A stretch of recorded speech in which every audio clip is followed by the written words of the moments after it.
చిన్న ఆలోచన చేద్దాం. ఈ దుర్గం ఏంటి? ఈ దుర్గం ఎక్కడి నుంచి వచ్చింది? ఎవరిది ఈ దుర్గము? కదండి, దేవుని ఎదుట కూలద్రోసే దుర్గం అది.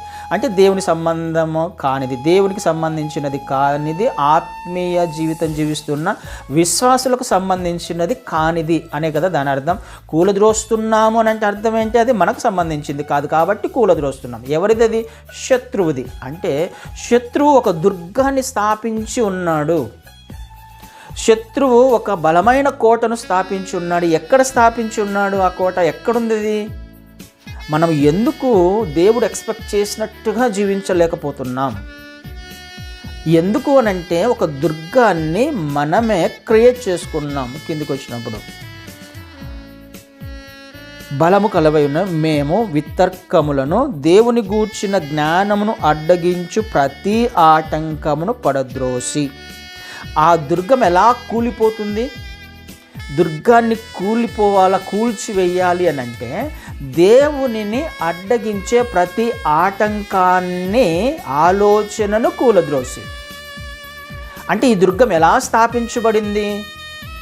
దేవునిని ఎదిరించే, దేవుని చిత్తాన్ని ఎదిరించే, దేవుని మార్గాలను ఎదిరించే, అనుమానించే, వాగ్దానాల మీద సందేహించే, ఆత్మీయ జీవితం లేకపోతే క్రీస్తు వారి గురించి, ఆయన ఆ బోధల గురించి అబద్ధ బోధకులు కూడా వస్తున్నారని మనం వింటున్నాం.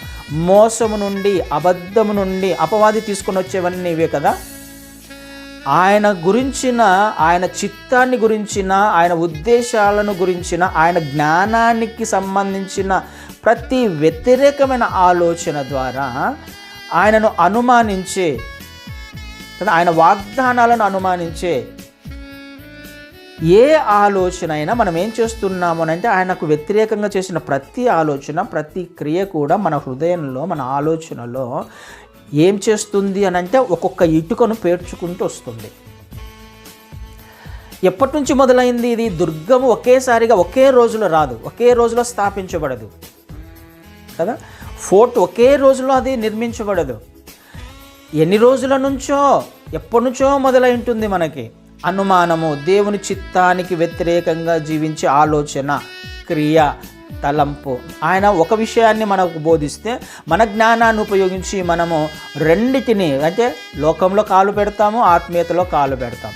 మన క్రియ, మన తలంపు, మన ఆలోచన అన్నిటిని మనం మిక్స్ చేసి మన ఆత్మీయ జీవితాన్ని జీవించే ప్రయత్నం చేస్తూ ఉంటాం. ఎప్పటి నుంచి మొదలైంది? మనం రక్షించబడిన దినము మొదలుకొని మనం చేస్తున్న ప్రతి పని కూడా దేవుని జ్ఞానాన్ని అనుమానించే, వ్యతిరేకంగా జీవించే ఏదైనా అది ఒక్కొక్క ఇటుక వాడు పేర్చుకుంటూ వస్తాడు.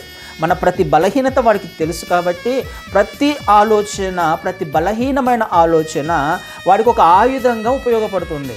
అపవాది ఒక ఆయుధంగా దాన్ని ఉపయోగించుకుంటాడు. ఒక్కొక్క ఇటుకను పేర్చుకుంటూ ఒక ఫోర్టును తయారు చేస్తాడు, ఒక బలమైన కోటను తయారు చేస్తాడు. అందులో మనల్ని నివాసం చేపించేలా చేస్తాడు వాడు. అంటే ఇక దేవుని గురించిన జ్ఞానాన్ని తెలుసుకోవడానికి, ఆయన సువార్త, ఆయన యొక్క ప్రేమ, క్షమాపణ, కనికరము, ఉద్దేశాలు తెలుసుకోవడానికి, ఆయన వెలుగు మన మీద ప్రకాశింపకుండా ఉండడానికి దుర్గం అడ్డుగా వస్తుంది.